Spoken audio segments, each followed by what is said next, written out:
Hi, everyone. My name is Isabella Johnston. I am the host of the Intern Whisperer Podcast, and this is brought to you by Employers for Change, my other company.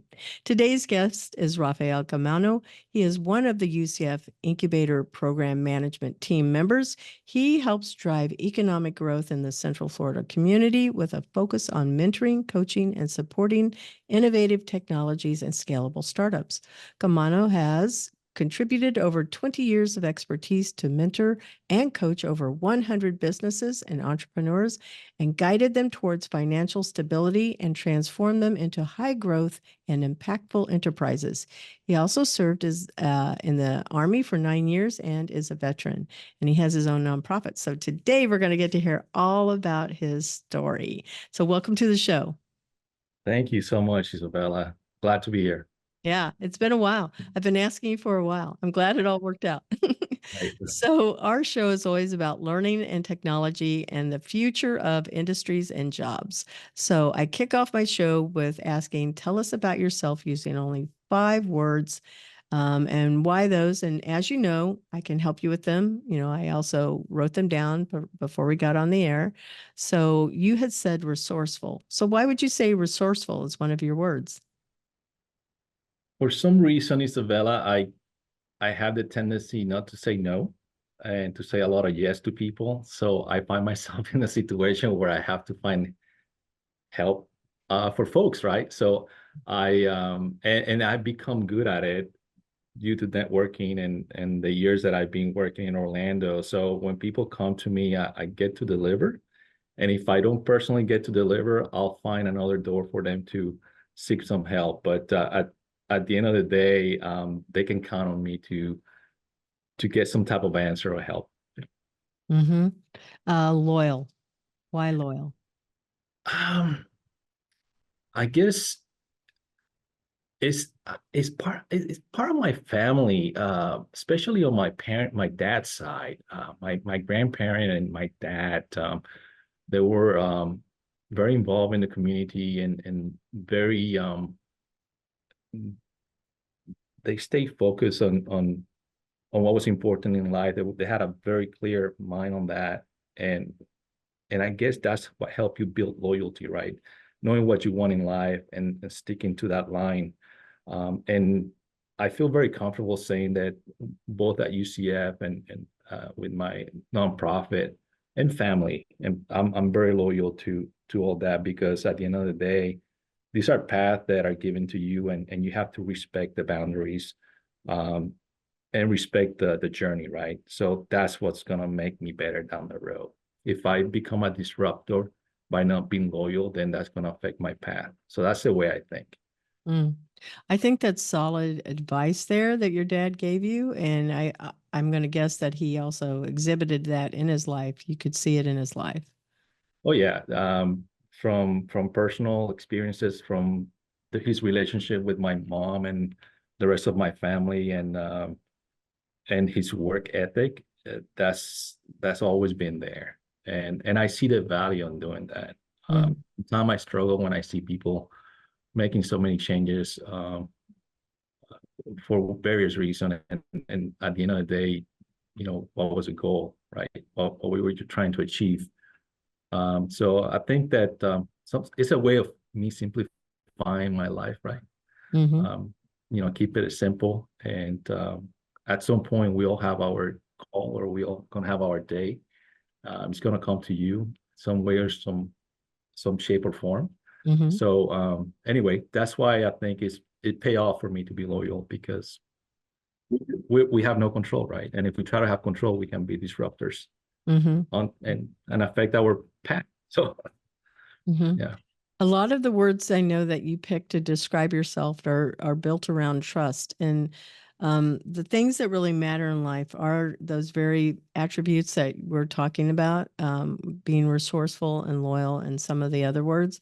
So when trust is established, it's very, very valuable, but it can be gone in a minute, you know, when we make a bad decision. So that's why I think that what you're talking about is truly of significance in a person's life, because that's how people are remembered, for those qualities they exhibit.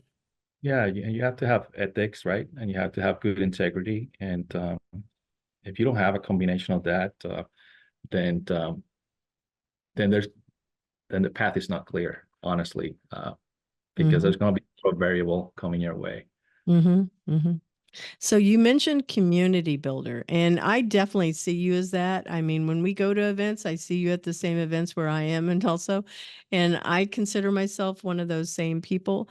And it's a lot of work to be in the community and be a resource where you can say, "Oh, hey, do you know this person? I don't know. Is that what do you think? How do you define that word?"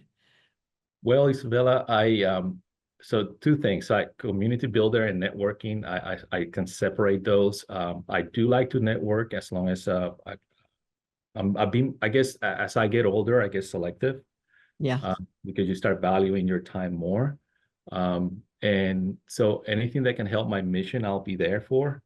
When it comes to networking, community builder, it takes that's that's where I spend most of my time, whether it's engaging with local leaders or businesses or clients of the incubation program. And the reason why I spend so much time there is because at the end of the day, it's not about myself or the position that I'm in. It's not about the company that I'm trying to help. It's about the results that comes out of all those activities for our local economy and the local region. When I help someone or when I engage with someone, I'm thinking of what will be the indirect and induced costs or return of investment to our community. And it could come in different shapes, right? So at the end of the day, I want to live in a very nice place. I want to live in a safe, secure place. And in order for me to live in a place like that, I have to do my part. So that's why I spend most of my time as a community builder. And I do go to networking events that are aligned with that mission. Um, in my younger year, when I was younger, I used to pretty much hit every networking event in town.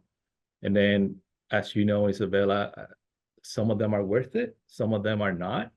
So you have to start kind of measuring how to use your time in a way that can help you accomplish your next goal. Yeah. I like that when you mentioned it being a safe and secure place, and also how you value time differently by deciding, is that a good place? First, a good place for us to be personally, but is it a good place where we can bring value and it brings value back into the other circles that you're in? And sometimes we don't know, right? Yeah. A good example, I always like to tell the story. I have three girls. I have a family. I've been with my wife since we actually started dating when we were sophomore in high school. So we've been together for a long time. And one time she invited me to a kid's birthday party. And I didn't want to attend the party. I had too many things to do around the house.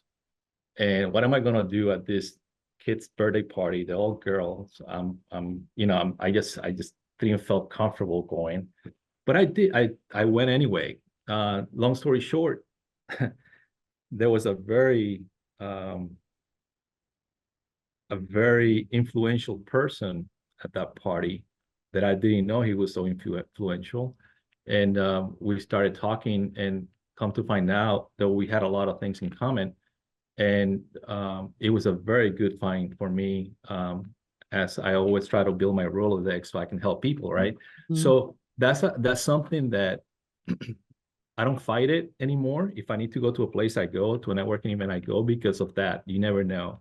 But that I always like to use a story because not only you never know, but what are the odds that on my kid's birthday party, I'm going to run into someone that is going to help me down the road, right? So, Mhm. Yeah. And it can be helping you or, be a resource to help yeah, others, which is still, right, even more valuable. So, right, yeah. right, right. You have Yeah. to allow for that to happen. That's very wise that you see, oh, you're not doing it to make your wife happy. You're not doing it to make your daughter happy. You're doing it because it's part of the being a servant leader, and you just go because you never know. You could be the person that's helping somebody else instead of the one that is also receiving. So That's so true. Yes. And I find myself doing that more and more as I get older. And maybe that's the script, my new script, right? As we get older, we change characters in this movie, right? Mm-hmm. You become somebody else. So I instead of the receiver, I'm the one giving now. So it's Mm-hmm. Mm-hmm. crazy. Yeah. Yeah. I call that collective wisdom. You know, over the years, you collect all of this wisdom and you're able to go and share that with somebody else. And it does help the next person in that same path because there's a difference between knowledge and wisdom. Would you agree? Yes, Yeah. definitely. 100%. 100%. So if you could only have knowledge or only wisdom, which would you pick? Wisdom. And why? Why? I would too, but why? I think it comes more natural. Although knowledge is good because it's based on facts, you have to be flexible and adjust, and that only come with experience, right? Mm-hmm. So I think having that wisdom is very important. Yeah. Yeah. Experiences is a bigger deal in life. Yeah. I think that's really something that when people are looking for jobs, they think that, you know, you have to have lots, we'll use AI as the example. You have to have lots of experience in AI. Maybe, but it's so new. Who could say that? You know, you have to be wise and go, well, I need to learn about it. And the more you learn, the more, you know, experience you do get. Right, right, right. 100%. Yeah. So your next word was service oriented. Why service oriented?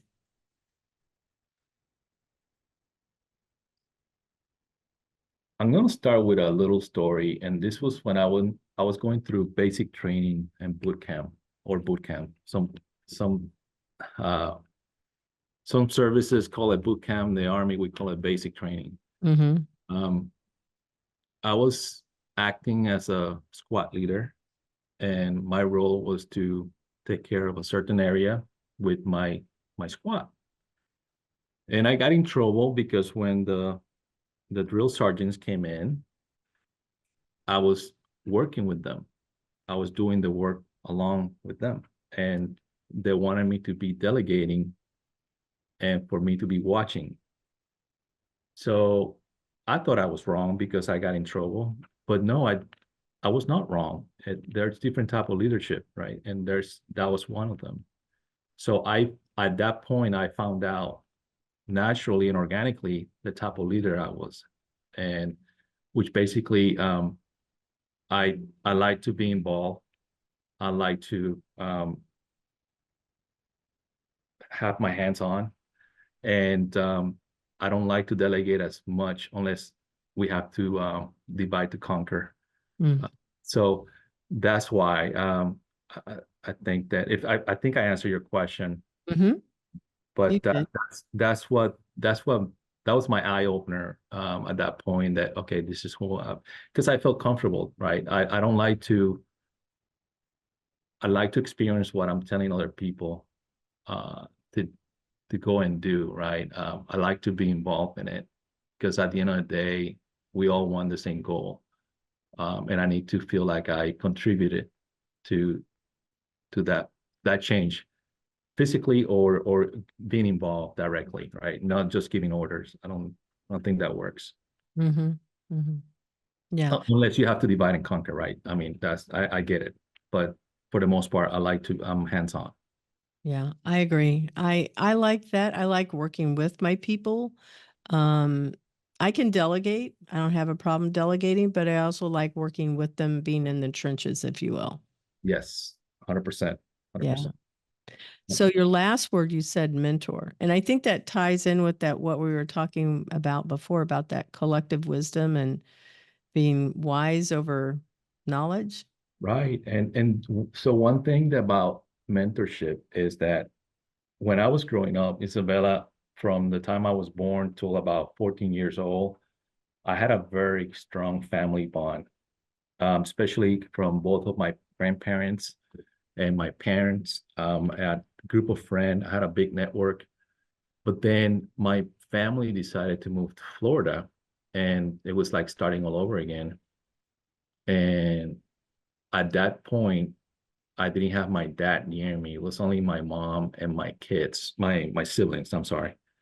And I just realized now as an adult, at that point, I needed a good mentor. It could have been a dad or anyway, I remember like it was yesterday. I needed to learn how to make a tie, and I knocked at some neighbor's door, older guy, and asked if he could help me. Um, and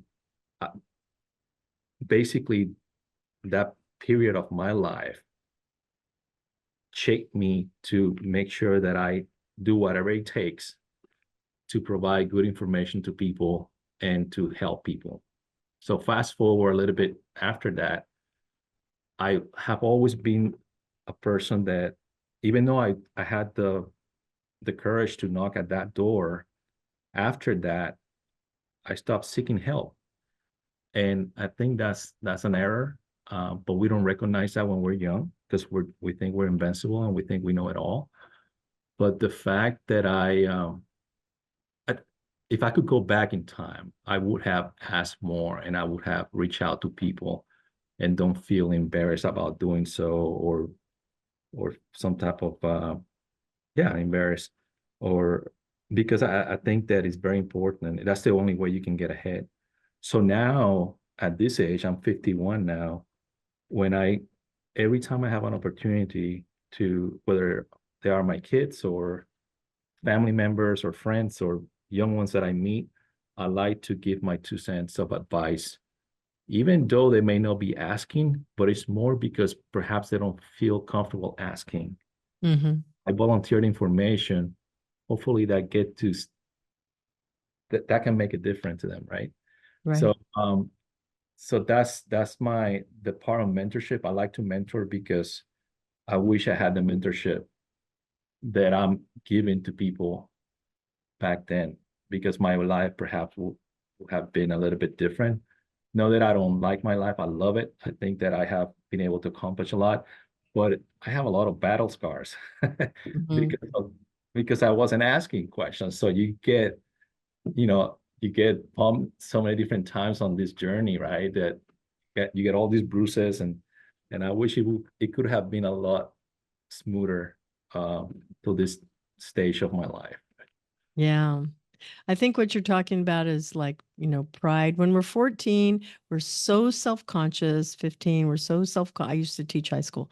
They're so self-conscious of their bodies, of what they say. They're trying to fit in. They're desperate to fit in. And what they don't know, and this I learned later too, is that by the time you hit college age and you're looking for a job, it's not, there's a big giant sea. It no longer is trying to fit in. You're just trying to stand out. And so when you're in this small microscopic area of your life, it's like, ooh, I need to fit in. But then when you're in a bigger place, it's like, how do you make sure somebody can see you and hear you? And Right. asking for help is the same in both of those situations.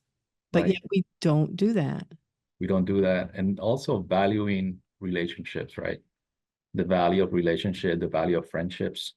At the end of the day, basically, those are the connection that can help you in many different areas of your life. So that's sometimes we concentrate and dedicate ourselves to achieving all these educational goals, which are great. I still chasing goals like that. Mm-hmm. At the end of the day, what matters is that human connection. And sometimes we forget that. And especially this new generation, they like to communicate through text, which is okay. I do that too. But at some point, nobody have been able to replace that human touch or human connection, that face-to-face interaction or a phone call, right? So, I mean, that's my 2 cents on that. Well, I totally agree with you because, as you mentioned, I mean, we are all creatures of whatever economic and educational and machine-oriented things that are happening in our generation. There's all different types of variables that happen, right? During COVID, it was a big thing. It changed the world. When it was, we got the World Wide Web, it changed the world. When 9/11 happened, it changed the world. And it has this impact where it spreads over. So whatever generation we're born into, those big events structure how we think about things. So when technology comes around, it wasn't around when you and I were growing up, not like it is now. Texting was not the thing. We had real relationships. Texting is quick and easy. I know that some generations, like you mentioned, they like to have whole books going back and forth. I go, just pick up the phone. The more of your senses that you engage, like, when you can see the person, you can talk to them, you can actually touch them and face to face, you can give them a hug, the more memories and experiential it is. And no VR, no AR can change that. And you can't get that in a text because you're, inferring whatever you think they're saying, where they say, stop it, whatever. It could be like a negative thing. It couldn't be playful. Yeah. And my worry about that is how does that affect the sentiments within a person, right? Or the way you go about treating other people, because then it's going to be all artificial. Mm-hmm. That could have add some problems to our personal life or in our society, because you're very disconnected. Yeah, I totally agree. Yeah, and we suffered that with COVID. If you're an introverted person, you really were going, oh, this is nice. I don't have to deal with people. But then it's also like, oh, I still have to deal with people, but it's even more exhausting because it's all online and you have to be on camera and all of these things, right? Right. There's always something that we trade for something that we ask for in our life. So we're going to move into, tell us about your educational background.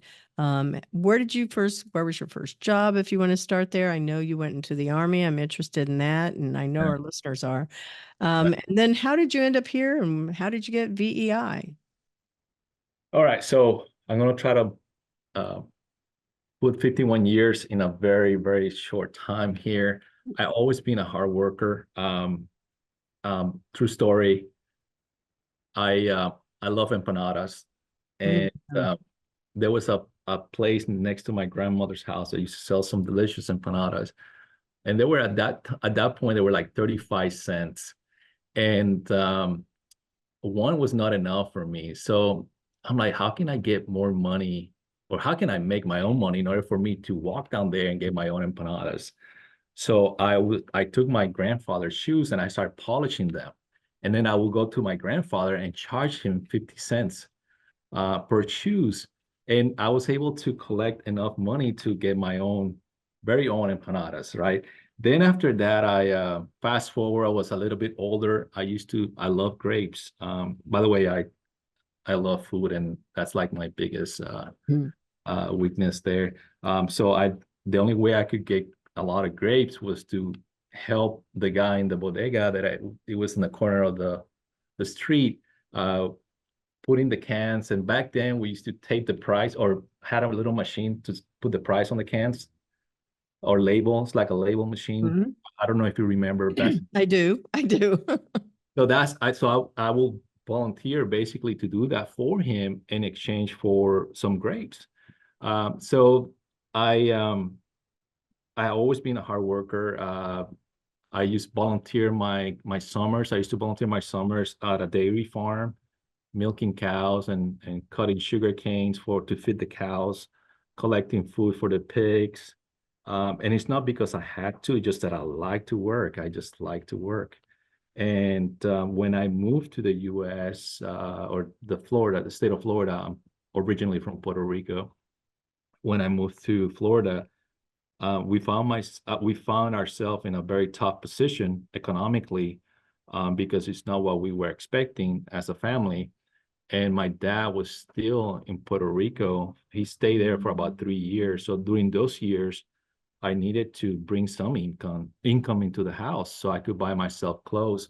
So I got a job at an old restaurant chain called Po Folks, and I was washing dishes at night. So while my friends were at home doing homework, at 14, I was washing dishes at a restaurant until 11 or 12 o'clock at night. And that really had a negative impact on me, because I was tired. School was not the focus at that point. It was all about surviving. Mhm. And then that's why I decided to go into the military, because I needed my independency and I needed to start building my own foundation. At that point, I realized that, having parents is not it's not a guaranteed security for yourself, right? You Right. have to build your own. And at that point, I decided to go into the military and kind of like be responsible for my own benefit, be responsible for my own salary, be responsible for myself and my future.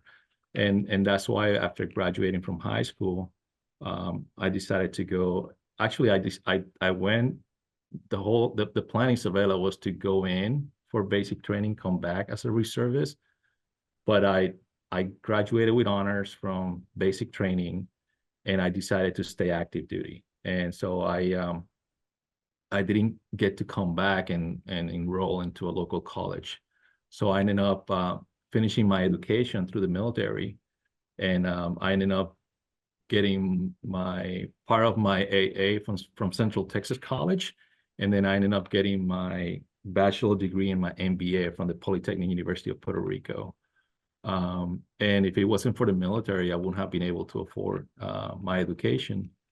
But anyway, that's how I ended up where I'm at today when it comes to the career path that I took.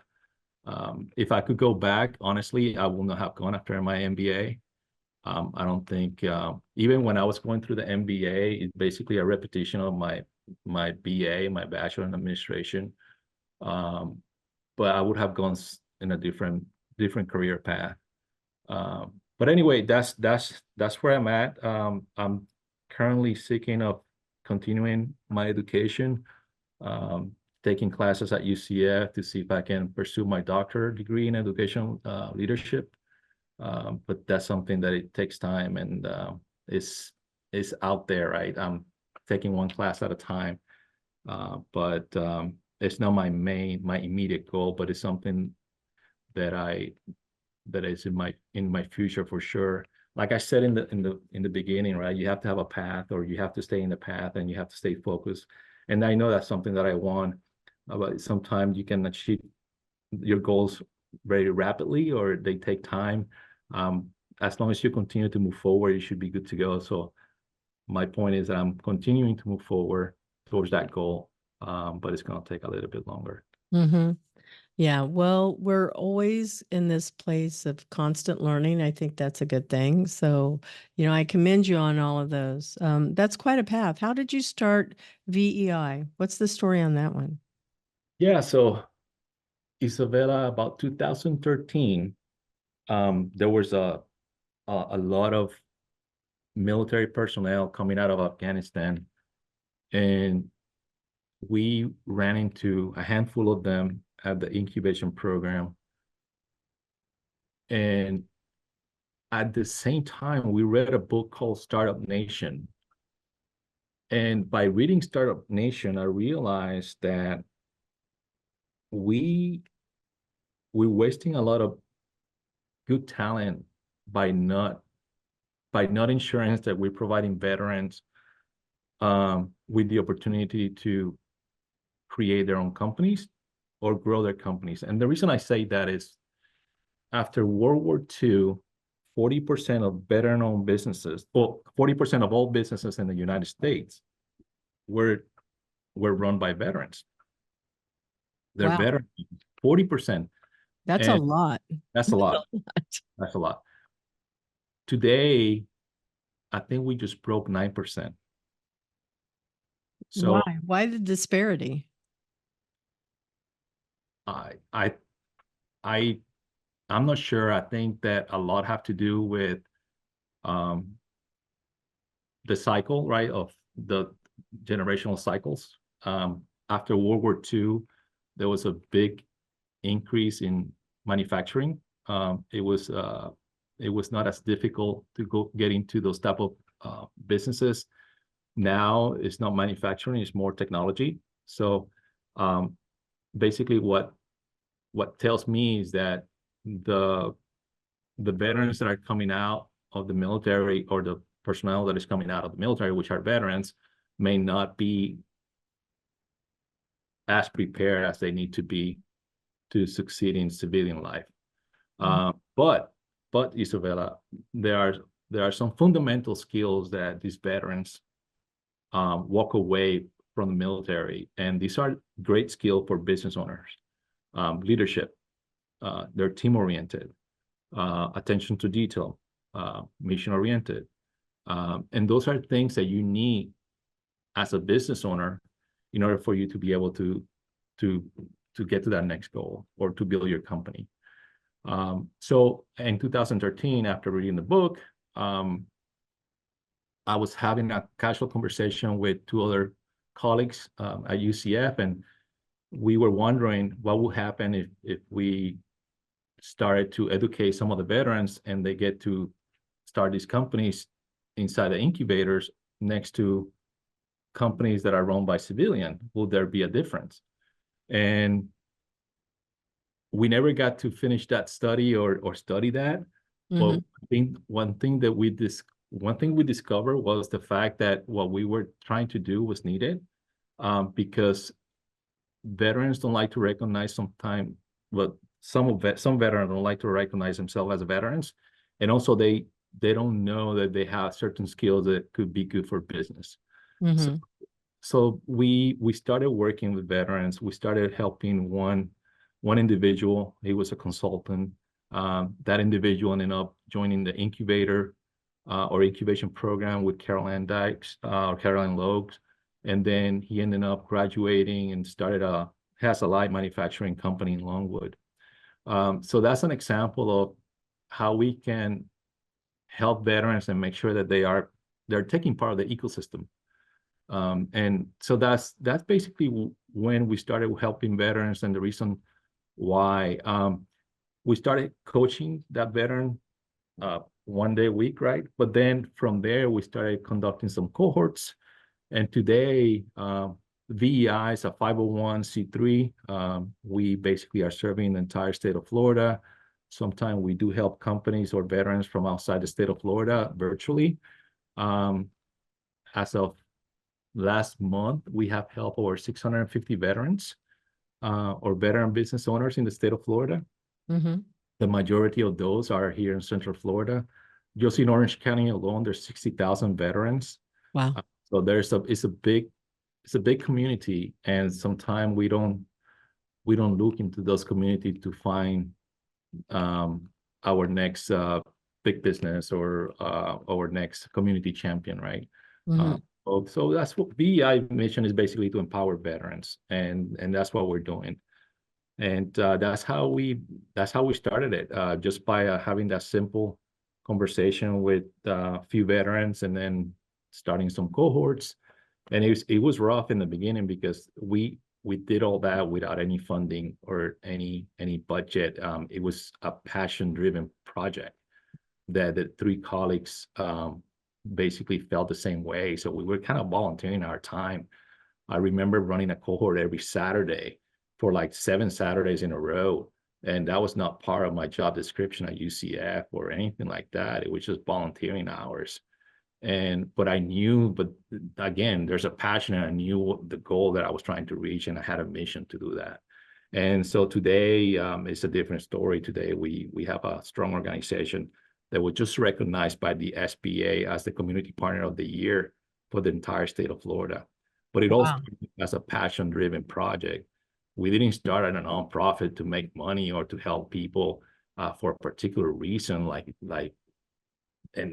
no, we started just as a way to explore what are the chances if we talk to this veteran, can they change their life? Can we change their life? And we started noticing that. And so the more we help, the better we got at it, and the bigger the impact we ended up having, not only in the region, but in the entire state. Yeah, I've seen, I love working with veterans, and I know that there's like Skill Bridge and some other programs that help them transition from there. There's also the Florida Association of Veteran-Owned Businesses. And so I guess I'm kind of surprised at the numbers, because I feel like most veterans, they're very, while they are team oriented, they're also get stuff done. and they can say, that's a problem. Let's go fix that. And then they go fix it. Right. So I would think that there would be, in this age, so many more people. The other thing that I have noticed about them is it's really hard for them to fit into the pay scale if they've been in it for 20 years that is in the small business world. That's why I think they would start their own business. They end up going to an enterprise size company, whether it's Amazon or something else, because that's what, the income that they're used to receiving. And so that's something else too, a different way of looking at it. Yeah, and it's like anything, right? Not everyone is cut to be a business owner, and not everyone like to take those risks, right? And get paid less. But that's also part of not being educated in certain fields or certain areas. If we can help them see the big picture at the end of the day, what's your exit strategy, or what are you trying to achieve with your business, then something click in them and they get it. Yeah, I may not get paid as much as I want to at the moment, but I'm building equity, I'm building assets, and all this has a number at the end of the day, and perhaps I can get to retire, right? So it's Yeah, like and I don't know, retiring may not be the thing that they want, because then it's like, well, you're not as active. right. The thing that keeps you active is being in the world, not necessarily going, unless you have enough money, you can travel the world. That would be the thing I would do. Yeah, definitely. So in my case, I would like to have enough that I can sail, right? And I can sail the East Coast of the United States or sail the Caribbean, right? And have no worries. So Mhm. and I think it's doable, right? But we have to build that foundation, and that's what I try to teach people. What's the end game look like? And if you have that end game in your head, then it should not be that difficult to kind of like build a path or a journey towards that goal, Yeah. right? It's not going to be a perfect line, as you know, Isabella. It's going to be zigzagging ups and down, but as long as you stay focused, you'll make it. Yeah, I agree. I agree. So over here, next question is favorite thought leader. Do you have one? Um, I do have some fundamental leaders in my life, but that those same leaders taught me that everyone is a leader. And so I got to spend a lot of quality time with my grandparents, from my father and my mother's side, and they were very different characters, very opposite.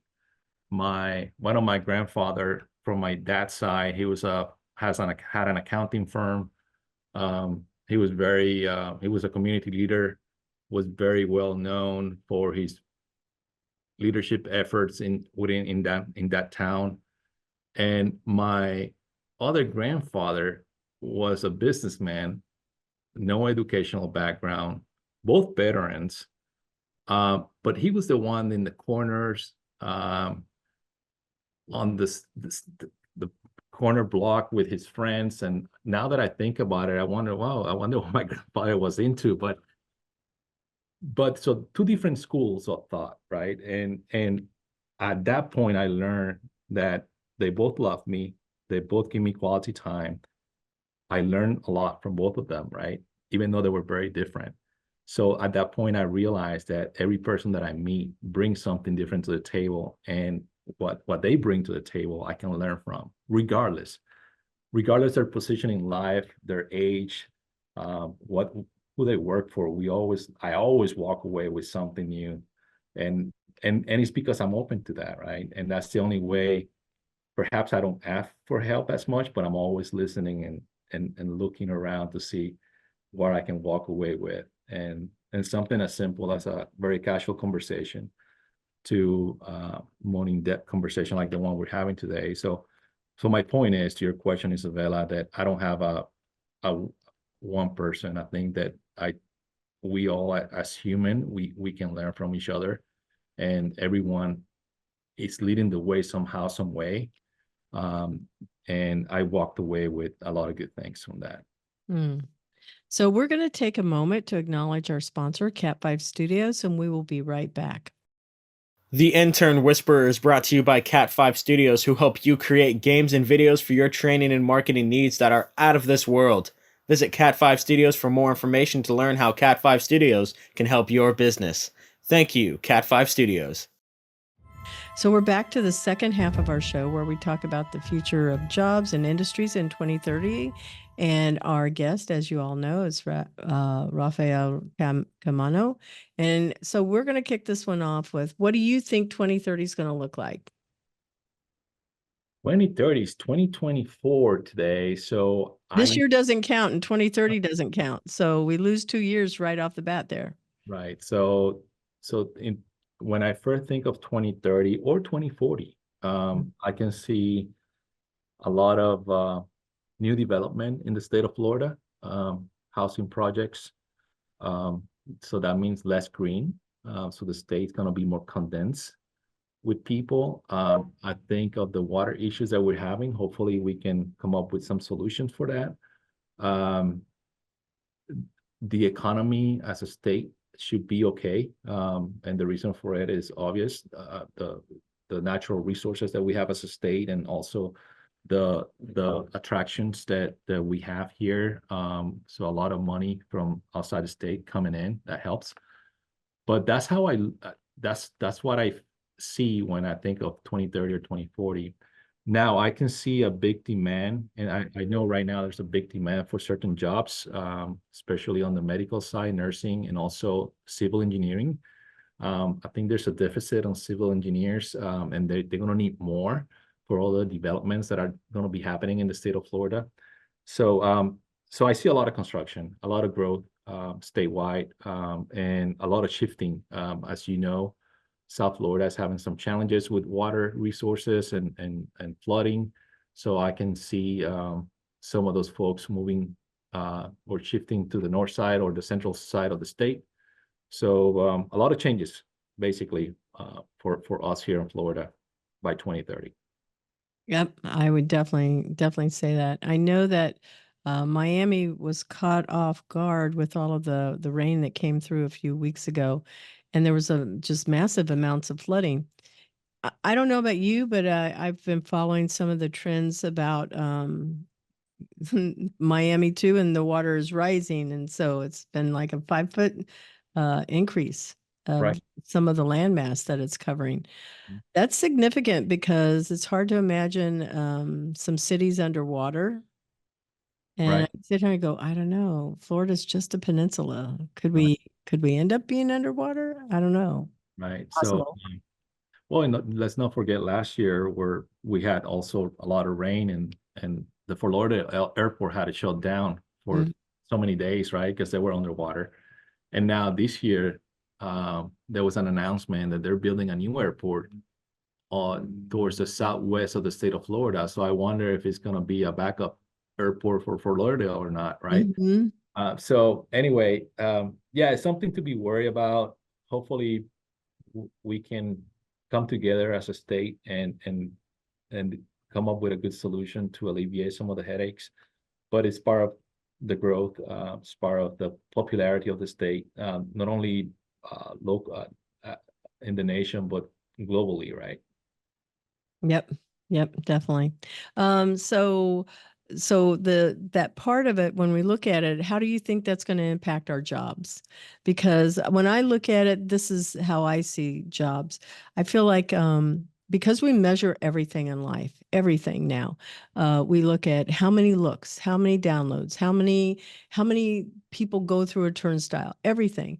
I believe that just like the government has impact resumes and you have to quantify everything on there, everybody's resumes will have to be quantified. What is the impact that you have in your job as to the tasks and to the projects, but even in your competencies? So leadership, if one of your competencies is leadership, I believe that people are going to have to be able to demonstrate how they improved something with their leadership skills. So I was able to take my team to a 90% close rate in sales. That would be magnificent. Who doesn't want to work with that person, right?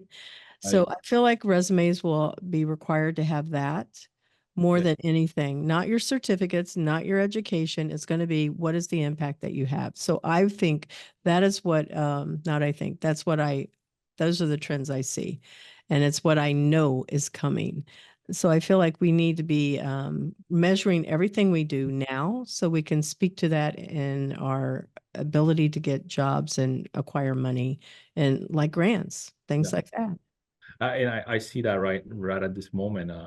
I get exposed to resumes for various for both organizations, UCF and VEI, and if you want to stand out, you gotta be able to explain what will be the potential return of investment for this company that is going to hire me, right? And I don't know if I think the business world have changed so much, right, from what it used to be, that now uh, I feel like they have more options, especially outsourcing to other places where the hourly rates are lower than here. So it has to be very competitive, and it's going to be very competitive, and you have to be able to demonstrate again what will be the ROI for this company that is going to hire me down the road, or the potential ROI, right? And if you don't have that, like you said, Isabella, then they're going to pass your resume and try to find somebody else. Yep. Yep, I agree. So what is the positive impact? I know we talked about robots, AI, augmented reality, virtual reality on the future of work. You picked robots. So let's decide, what is the definition of a robot to you? Right. So I think that definition is going to have to change at some point, because things that were no robots before have become robots, like a car, a Tesla, that Mm-hmm. drive by itself and take you to a destination. That's the vehicle is applying a function that used to be done by human. So will that be considered a robot, right? Mm-hmm. Vacuum cleaner, an airplane. And there are good things about it and bad things about it. But I think, overall, having that automation can be for the best. It could be less car accidents on the road, cleaner house, right? Yeah. Safe way to travel. You don't have to worry about a pilot being drunk and flying an airplane. So I think there's more positive than negative. Of course, there's room for for uh, for people to take advantage to do bad things. Yeah. But in reality, I think it's going to help us be better, and it's going to open up and giving us more time to enjoy other things in life. I read this article, it was about a year ago, about how they're using robots, more robotic type, I guess I'll call them robotic type of services to help in the healthcare industry, like in assisted living, things like that. So I'm trying to imagine this robot that looks like a human that's coming in as a nurse, that's checking my vitals, things like that, because there's many industries that we see people don't want to be in them. There is a McDonald's also that's in Orlando. I've not gone to it, and it has no humans at all. And I don't like that idea, because when I go in, I really enjoy the person. I know it's not a lot of money, but they get paid to come in and do something. And when they say good morning to me, that's more meaningful than going into a McDonald's that actually doesn't. I have people at the window waving to me. It's a middle school that's stopping by to wave at the windows. So that's what you missed by not being in the studio today. Anyway, there's this place where having humans is really important. That's a lot of times where people get their first job in restaurants or in washing dishes, if you will, because there's robots that can wash dishes. There's all kinds of things that can take the place of a human. But I think that sometimes just because we can, not sometimes, just because we can doesn't mean we should, Right. because there's those skills that you had mentioned that earlier in the show that are vital to be developed. And if you are not there, how are you going to learn how to interact with humans in some of these many ways? So I feel like it's a disservice to take some of those opportunities away. I do like going into McDonald's and seeing a human. I do like knowing that there is somebody that can't get a job because they don't have a green card, if you will. They don't have some of the same mental abilities as those that are blessed with, having other resources available to them. So there are jobs that people need to have, because what are they going to do? Right, right. But then at the same time, I'm, like when I go to McDonald's right now, do you use the register or do you use the automated system, right? I use the register and I like to have that interaction with the person just like you do. But I think it's because we're from a different generation. Now, before during the conversation, we were talking about nowadays people feel very comfortable engaging in text and it's all very artificial, right? Yeah. An artificial way of communicating, right? Removed. For them, it will be great not to have that human interaction because they rather deal artificially. So it's weird, but I get what you're saying about those folks needing a job. But I think that the new generation will probably be those technicians helping those facilities keep up with the burgers and the French fries, right, and things like I that. don't know. They're not in there. They really, the article was You have to about fix how it. there was no humans, not even a manager, to solve a problem. I went, I can see all kinds of ways that could go wrong. All kinds of ways, because you also didn't go into it. You just went through a drive-through. That's it. Wow. Yeah. Wow. So, obviously they couldn't have a place where you can come into. There's just a machine. You get a machine that sends your food out. Well, then I'm in trouble because I don't like to order to drive through. And I'm sure that the order, if it get messed up, who you gonna talk to, right? It's gonna That's delay what I'm the saying. process. Yeah. There's like all kinds of problems with that. Okay, so moving to the next section here. Jeffrey Hinton, he's called the godfather of AI. He's actually the person that invented it 60 years ago. One of the ways in which he thinks that AI might escape control is by writing its own code to modify itself. And he said that's something that we need to seriously worry about. This is back in October 8th of 2023. So he is a big guest speaker. I've been following him for a little bit and I find it fascinating. He used to work for Google also. So I feel like he's giving us a cautionary tale warning here. What ethical dilemmas do you foresee with AR, VR, or AI? I mentioned to you before we started the show about Black Mirror and said, be careful if you watch that one. It's pretty dark. But if humans can think it, and it's on a science fiction show, it's in the world. I sit there and go, it's already in reality. So I think that it is possible. I think that people can take it and make it go south in a heartbeat. Yeah, definitely. It's happening right now, right? People taking advantage of AI uh, to extract materials and then sell that material. And there's a lot of lawsuits about copyrights and things of that nature. So imagine what can happen down the road on the medical side and the legal side too. So anyway, I still feel like that will be there, Mm-hmm. but that as everything move forward, we're gonna become better at it, and there may be some regulation that can help us with interpret some of the stuff that comes out of AI and find out what's real and what's not. It's not gonna be easy. It's gonna be challenging, but I think it's gonna be used more to help us as human than develop weapons or to do bad things. Mm-hmm. Maybe that's the optimism in me. I'll try to be positive about things and try to look at the bright side. But yeah, I think that's how I feel. Like I think that it will be used for better than worse. Yeah, I'm going to hope for that too. So, best mentoring advice that you want to share with our listeners?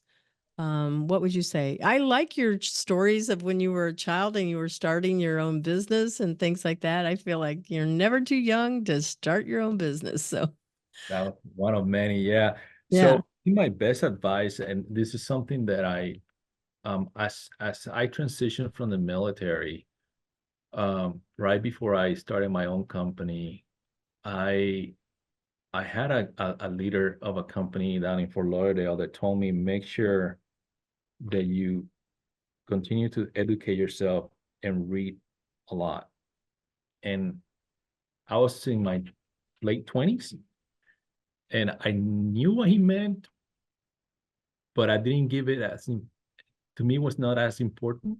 Now that's goal. I think I value that. I did took his advice, and it's true. I mean, you have to stay connected with your industry.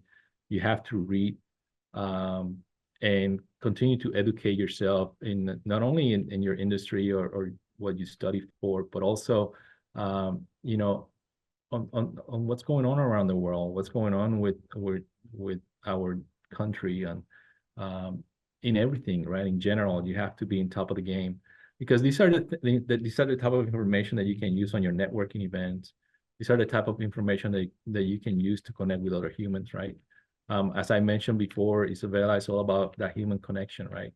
And it all starts with communication. So you better have some data to share, right? And in order to do that, you have to stay connected with reality. And so continue to educate yourself, and reading was one of the best advices that I got from a mentor. Yeah. That is solid. Yeah. And people do need to read, because we consume video like crazy. Yeah. And then we read headlines and we think that's the real news. So reading really authenticated, verified, and peer reviewed, I'll put that one out there. That would be so vital. So Right. vital. Right. Okay, so how can our listeners contact you? Both of your websites, what are they? And LinkedIn, okay? Yes, so I like to communicate through LinkedIn. I try that. That's my main tool for communication. They can also visit our website, incubator.ucf.edu. So www.incubator.ucf.edu. Or if they want to learn about the Veteran Entrepreneurship Initiative, is www.vei.center. That's Victor Echo India.center. Oh, that's a lot easier than the other one. So whichever way, the best place is LinkedIn, Rafael Caamano, and if you type Orlando, I should be able to come up, and I'll respond to your messages. And if anyone has any questions or anything they want to, anything they may need, please reach out. And if I don't know it, I'll send them to at least the right door for them to find that answer. That sounds great. Thank you so much. It's been a pleasure having you on the show. And I really got to feel like I got to know you so much better than how we have these pass-through conversations at all of the events that we go to, right? Yes. Yeah. It's a pleasure. Thank you for the privilege of being in your show. And I look forward to see you once again in another networking event. That is very true. Thank you. All right. Take care. Thank you to our sponsor, Cat5 Studios, and thank you to our video production and editing team, Erica Ullman and Gavin Staley. Music is by Sophie Lloyd. The Intern Whisperer is brought to you by Employers for Change, helping hiring teams to recruit and upskill their intern talent and employees. Learn more at www.e4c.tech and become a member to reduce hiring bias and improve your company culture through head and heart smart recruitment and learning. Subscribe to the Intern Whisperer today and show your support by sharing our show, tagging a friend to listen, and leaving us comments.